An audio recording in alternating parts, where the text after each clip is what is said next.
माननीय श्री संजय कुमार देवीदास वाघमोडे मानूतन भाजप मोहोळ तालुका सरचिटणीस व माजी तालुका उपाध्यक्ष व तालुका निवडणूक प्रमुख व शक्ती केंद्र प्रमुख व जिल्हा कार्यकारिणी सदस्य सोलापूर व पंचायत राज ग्रामविकास विभाग मोहोळ तालुका संयोजक महाराष्ट्र व विद्यमान ग्रामपंचायत सदस्य कामती बुद्रुक व मल्हार महासंघ संघटना सोलापूर जिल्हा कार्याध्यक्ष तसेच 15 वर्ष ग्रामपंचायत सदस्य कामती बुद्रुक 80% समाजकार्य व 20% राजकारण असे दोन्हींचा संगम करून आज ते मोहोळ तालुक्याचे कार्य करीत आहेत। त्यांची सामाजिक बांधिलकी खूप मोठी आहे। एखाद्या व्यक्तीचे काम होत असेल तर ते करूनच पुढे जाणारे, तालुका आणि जिल्ह्यातील अधिकार याकडून काम करूनच घेणे अशी त्यांची ओळख आहे।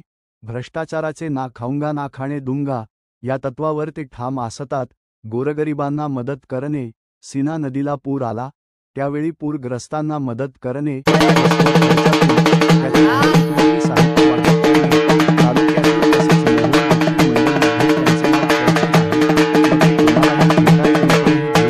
सर्वांशी एक निष्ठ वागणारे निष्ठावंत असे व्यक्तिमत्व असणारे